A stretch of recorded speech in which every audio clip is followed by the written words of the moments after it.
그래서 이승기 씨 입장에서도 미치고 팔짝 뛸 노릇이에요, 사실. 못 받을 가능성이 90% 이상인데 돌려받을 가능성이 있다고 보십니까? 이승기 씨가 시세를 모르게 해가지고 사실 고액의 전세금을 떼일 위험에 처하게 했으니까 그 자체로 사기가 성립하죠. 나중에 돈을 돌려주는 거는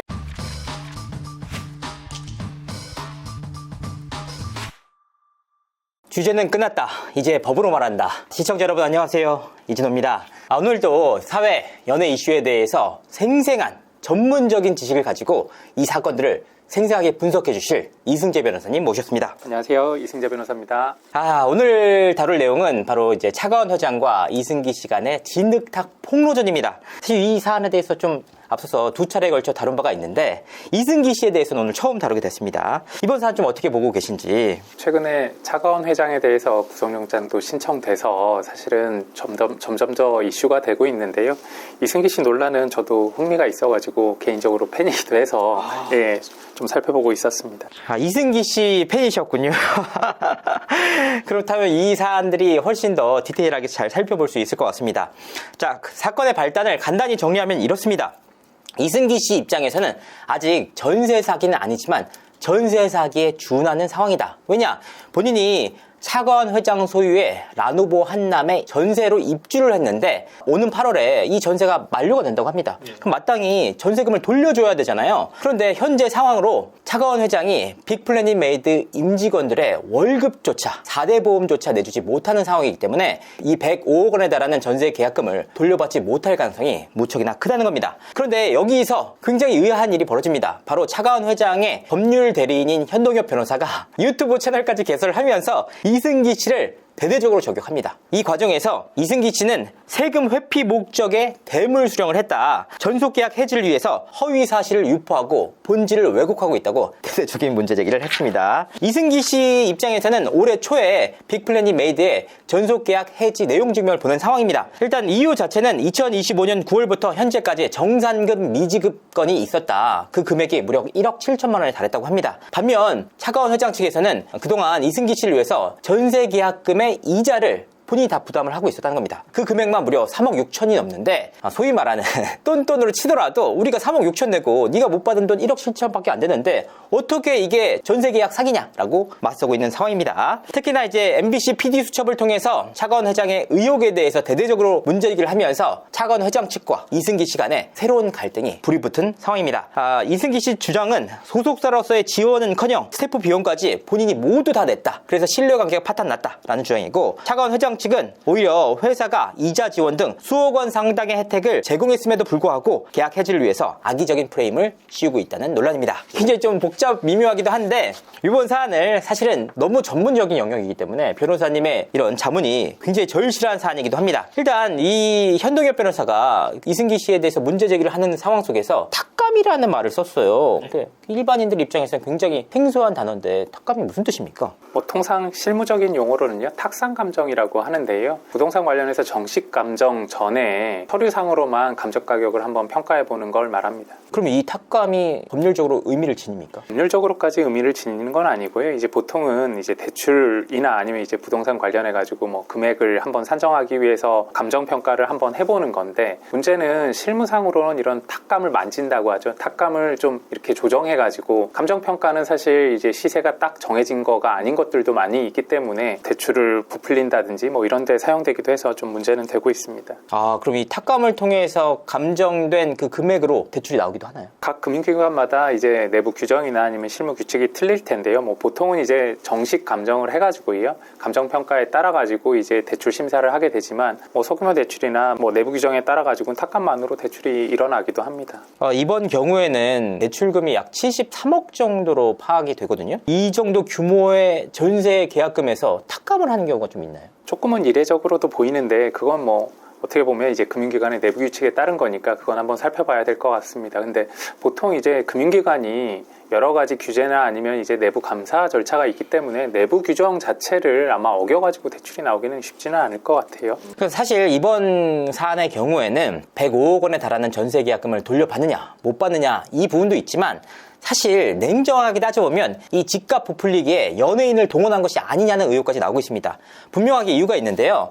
차관 회장이 사실 라누보 한남에 대해서 총 4채를 소유하고 있었다고 합니다. 최초에 분양가가 약 50억 정도 수준이어서 실제로 약 36억 원 정도의 대출을 받은 모양이에요. 그런데 계속 미분양이 나니까 이 이자를 감당할 수 없는 상황이잖아요. 그래서 본인의 엔터테인먼트 인맥을 활용해서 백현 씨를 이 라누보 한남에 입성을 시킵니다. 그때 당시 전세가가 160억이고 그 이후에 이승기 씨가 105억 원의 전세 보증금을 내면서 입주를 하게 됩니다. 아니 집값이 최초에 50억이었는데 그 이후에 전세 계약금이 약 105억, 160억에 들어오다 보니까 자연스럽게 집값이 뜰 수밖에 없지 않습니까? 네. 실제로 이 라누보 한남에 대해서 그 전세가 최고가 갱신이라는 기사가 나오기도 했습니다. 그래서 연예인들까지 동원해서 집값을 띄우고 특히나 이 전세 계약금을 돌려주면 아무런 문제가 되지 않는데 전세 계약금을 돌려주지 않으면서 지금 문제가 발생을 하고 있습니다. 이런 케이스들 사실 뭐 강남에 흔한 케이스가 있나요? 처음 듣는 케이스여서 저는. 흔하다고 보기는 어렵고요. 사실은 요새 문제가 됐었던 전세 사기 같은 경우는 사실 이제 빌라 같은 경우는 시세가 딱 정해져 있지가 않잖아요. 그러니까 이 시세를 좀 부풀리고 그 부풀린 시세 대비 뭐 대출을 받는다든지 아니면 이제 전세 계약을 한다고 해서 시세 이상의 전세 계약을 해서 사실은 전세 사기라고 하는 거죠. 이 사건은 사실 본질 구조는 어떻게 보면은 시세보다 높은 금액의 전세 가격이 만약에 설정돼 있다 그러면 본질적인 구조는 비슷해 보이기도 합니다. 여기 현동엽 변호사 측이 공개한 카톡 보면은 이승기 씨가 라누보 입성 감사해요. 라누보 입성했습니다. 감정평가 제대로 넘어가길 이런 내용들이 있거든요. 그럼 이승기 씨는 최초에 전세에 들어올 당시 30억인 줄 알았는데 들어가고 나니까 105억을 달라고 했다라는 주장이거든요. 그럼 이 카톡 내용만으로는 감정평가 제대로 넘어가길 그럼 이제 알았다는 뜻 아닙니까? 감정평가 제대로 넘어가길 이 정도만으로 뭐 이 전세 사기 관련해서 내용을 다 알았다고 보긴 좀 어려울 것 같아요. 왜냐하면 구조를 들여다보면 이제 이승기 씨가 105억의 전세 계약을 하고 그 중에 일부를 어떻게 보면 이제 대출을 받았는데요. 대출 받기 위해서는 당연히 감정평가를 하게 되어 있으니까 내가 전세 계약 들어가기 위해서 감정평가도 받아서 대출 받아야 되는데 그 절차가 잘 진행됐으면 좋겠다. 사실은 그 정도 수준의 변명도 할 수 있어서 이거는 좀 더 들여다봐야 될 것 같습니다.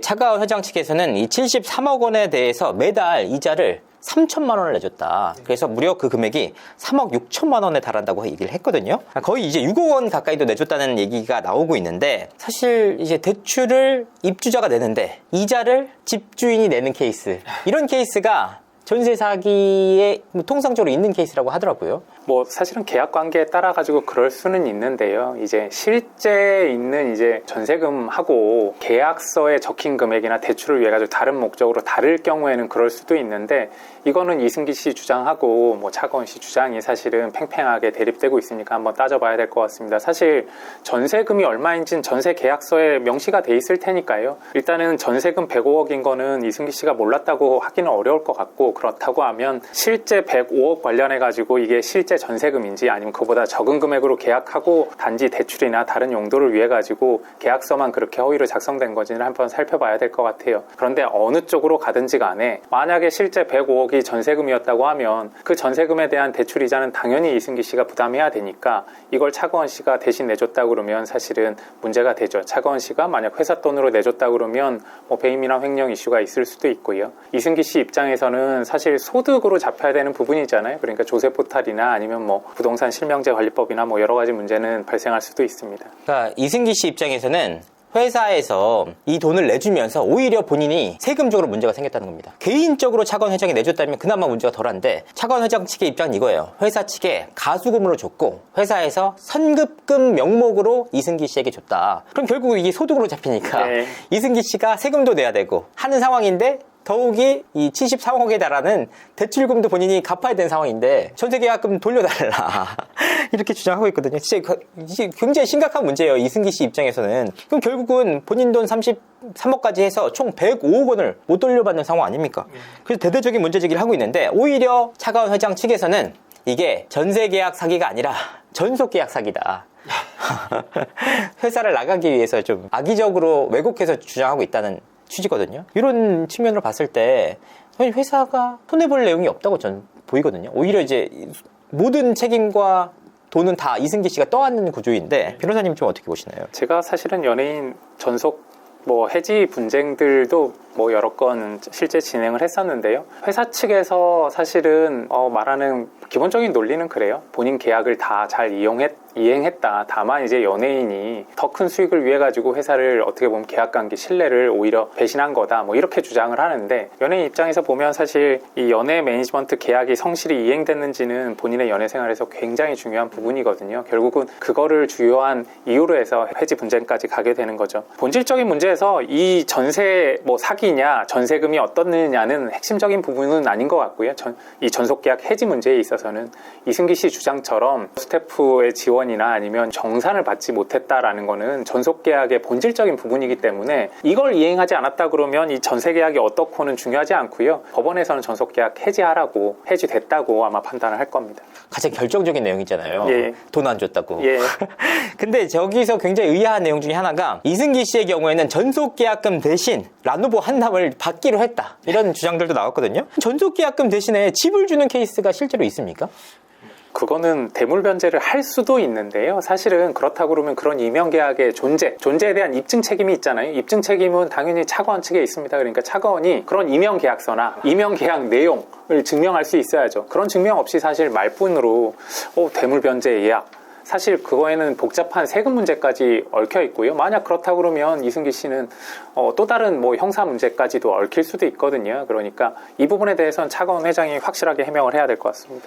그러니까 여기서 이제 어떤 카톡 내용이 나오냐면, 회장님, 저도 백현이처럼 해주세요 라고 얘기를 한 카톡을 공개를 했습니다. 그러니까 이승기 씨가 차관 회장에게 보냈던 카톡인데, 그러면서 현동엽 변호사가 뭐라고 하냐면 에테르노를 대물로 받는다는 내용을 주장을 해요. 그러면서 이제 전속계약서를, 부속합의서를 공개했는데, 해당 내용에는 아티스트의 전속계약금은 에테르노 3차 완공 시 기획사에서 지급한다라는 내용이에요. 근데 이게 제가 보기에는 집을 준다는 얘기가 아니고, 시행사 대표니까 완공 시에 전속계약금을 지급하겠다는 뜻이잖아요. 예.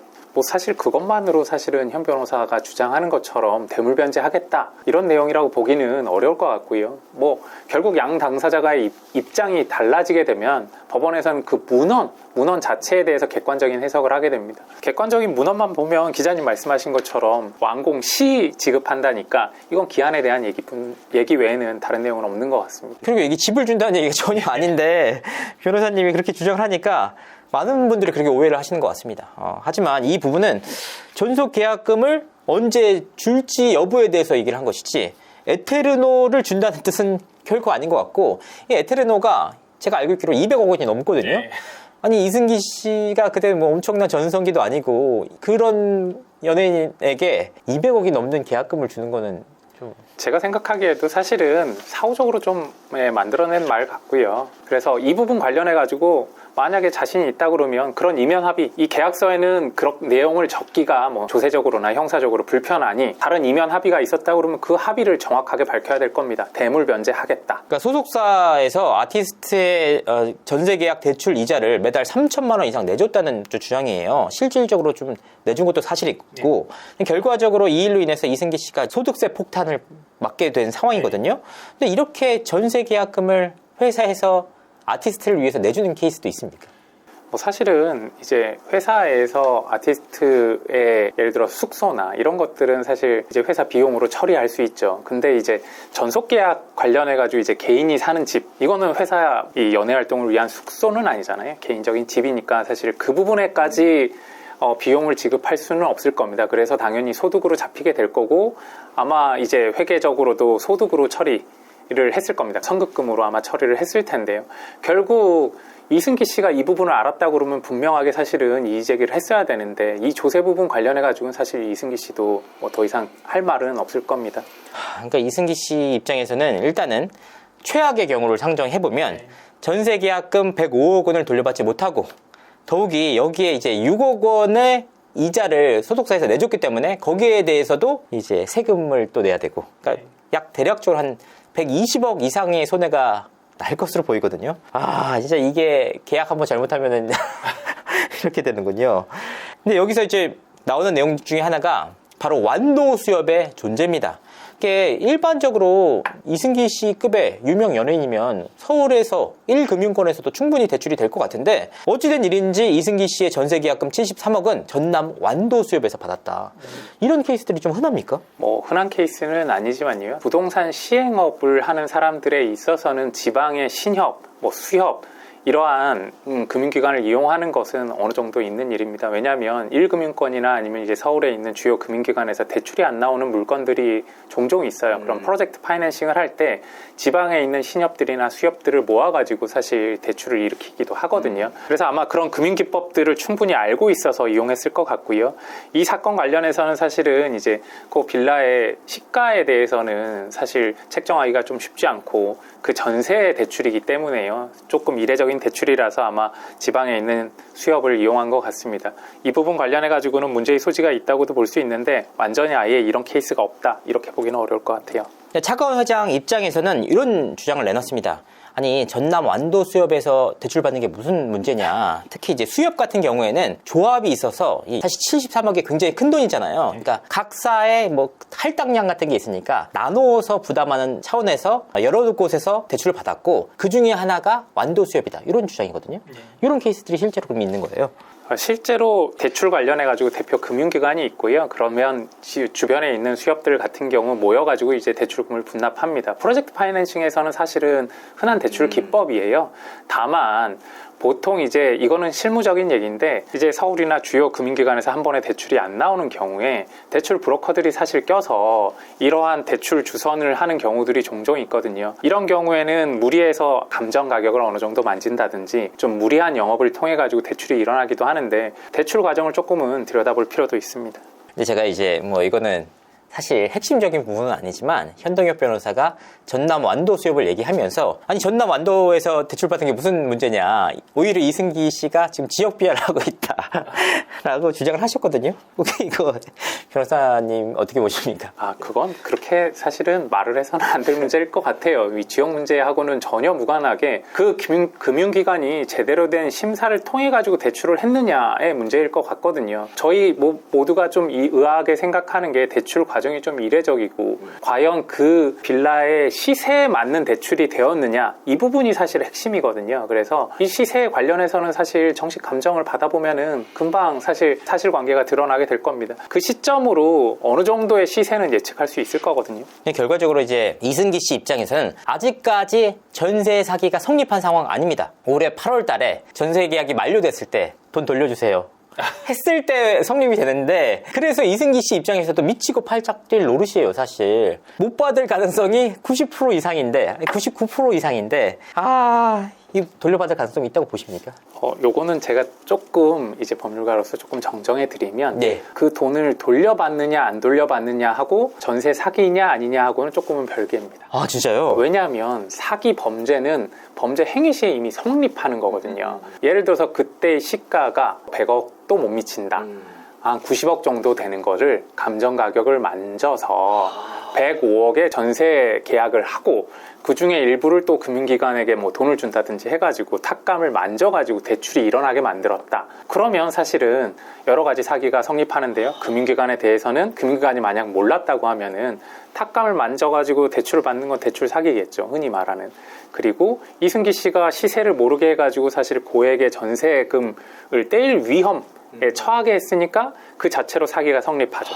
나중에 돈을 돌려주는 거는 양형의 문제에 불과합니다. 그래서 이승기 씨 지금 만약에 당시 시세 한번 정식 감정 받아보시고요. 시세보다 높은 금액의 전세 계약을 했다 그러면 그 자체로 전세 사기는 성립합니다. 정말 이렇게 전문가가 있어야 될 필요성이 있습니다. 저는 이제 돈을 돌려주느냐 마느냐에 따라서 갈라질 것이라고 봤는데, 이미 최초부터 단계부터 그 시세를 상대방에게 속여서 고액을 받을 경우 이거 자체로도 사기가 성립되는군요. 그게 사기가 성립되는데 이제 통상 실무에서는 돈을 못 돌려줬을 때, 못 돌려받았을 때 그제서야 문제가 생겼다 생각해서 뭐 고소도 하고 수사기관도 그때서야 수사를 하니까 사실은 뭐 이런 문제가 발생하는 거지, 법리적으로는 그 당시부터 사실은 사기가 성립하는 거죠. 그러니까 사실은 이미 사기가 성립했다고 생각을 하고요. 감정평가 받아본 다음에 문제 제기를 충분히 할 수 있습니다. 이승기 씨의 경우에는 이미 피해가 좀 발생을 했습니다. 왜냐하면 소속사 대표가 이자를 내줬다고 하더라도 그 돈이 결과적으로 본인의 소득으로 잡히면서 세금을 내야 되는 상황에 처했거든요. 이승기 씨 하루하루가 진짜 쉽지 않아 보입니다. 그러면 결과적으로 이승기 씨 입장에서는 지금 현재 차관 회장을 사기 혐의로 좀 고소할 수 있는 상황인 거죠? 현재 충분히 사기 혐의로 고소할 수 있습니다. 시세 관련해가지고 감정평가 받아보신 다음에 고소장 쓰시는 거는 뭐 충분히 가능한 일이고요. 다만 이제 요 관련해가지고 본인이 이제 이자를 대납받은 부분에 관해서는 뭐 이 부분 관련해가지고는 법적으로 스스로 책임을 지면 될 것 같습니다. 그 이자를 대신 내주는 것도 문제가 되나요? 이자를 대신 내주는 거 관련해가지고 그 회사 돈이 정식으로 사용된 것이냐, 뭐 이게 횡령이냐 이 이슈가 있을 것 같고요. 뭐 이거의 공범까지는 아니지만 이거를 묵인하거나 용인했을 수는 있을 것 같습니다. 그리고 당연히 자기가 대출 받았는데 다른 사람이 돈을 내줬다 그러면 그거 소득세로 잡아야 되는 건 맞거든요. 하지만 이 현 변호사는 제가 사실 이런 케이스를 처음 보는데 변호사님이 채널을 개설해서 차 회장의 휴대폰을 모두 포렌식했다. 그래서 엔터판이 뒤집어질 수 있는 내용들이 많다. 이승기부터 시작해서 하나하나 까겠다. 이렇게 얘기를 했단 말이에요. 이거 이승기 씨 입장에서는 굉장히 큰 압박으로 들릴 텐데 협박이나 좀 공갈로 좀 해석될 여지는 없나요? 공갈이 되려고 하면요. 이제 공갈은 금전적인 이익하고 좀 걸부가 돼야 되거든요. 협박을 해서 재산상이나 재물의 이제 이익을 취하려고 한 건데 아직 뭐 재물의 이익까지 드러난 건 아니지만 협박은 충분히 될 수 있을 것 같습니다. 그리고 명예훼손 행위를 하겠다는 걸 예고하고 있으니까 저는 변호사로서는 이건 품위유지의 문제도 있다고 생각하는데 뭐 추후적인 경과는 한번 지켜보겠습니다. 여기서 가장 핵심적인 내용이 결과적으로 300억대 사기거든요. 정말 이 금액도 큰데다가 놀라운 내용들이 MC몽 씨에게 선물을 해준 내역이 있어요. 그 내역들을 하나씩 살펴보니까 무려 103억 5천만 원에 달했습니다. 예. 선물비만. 그러니까 시계가 50억짜리고요. 뭐 컬리넌 7억, 전기차 5억. 이런 거를 선물해주는 모습을 봤을 때 결과적으로 그 돈이 어디서 나왔겠느냐. 지금 아직도 그 빅플래닛 메이드 임직원들은 임금도 못 받고 4대 보험도 체납돼서 굉장히 힘든 삶을 살고 있거든요. 그런데 이때 차관 회장이 문자를 보내요, 직원들에게. 본인에 대해서 처벌 불원서를 써주는 사람들 선착순으로 임금을 지급하겠다.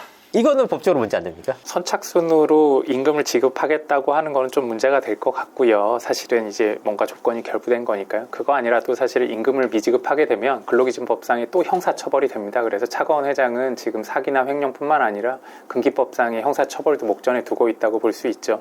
그리고 제가 이제 이 사건을 만약에 담당 판사라고 하면 그런 식의 뭐 탄원서나 뭐 처벌불원서를 받아왔을 때 과연 선처를 할지는 극히 의문일 것 같아요. 그런 사실을 알고 나서 선처할 수 있는 판사는 없을 것 같고요. 또 공갈 혐의도 사실은 어느 정도 적용될 수도 있습니다. 사실은 어떻게 보면 선처받기 위해서 본인이 사실 지위나 뭔가를 이용해가지고 일종의 협박을 했다고 볼 수도 있거든요. 이거를 써주지 않으면은 나는 예를 들어가지고 당연히 지급할 채무를 지급하지 않을 거야. 이렇게 공갈을 했다고도 볼 수 있습니다. 만약에 처벌불원서를 써주면 오히려 돈을 못 받을 가능성이 더 높은 거 아닙니까? 처벌 불원서를 써줬다고 해서 사실 뭐 예를 들어서 임금이나 이걸 못 받을 가능성이 있거나 이거는 조금은 다를 것 같은데요. 뭐 왜냐하면 보통은 처벌 불원서 써줄 때 돈이 입금된 거 확인하고 처벌 불원서를 받으니까요. 그거 거의 동시행이거든요.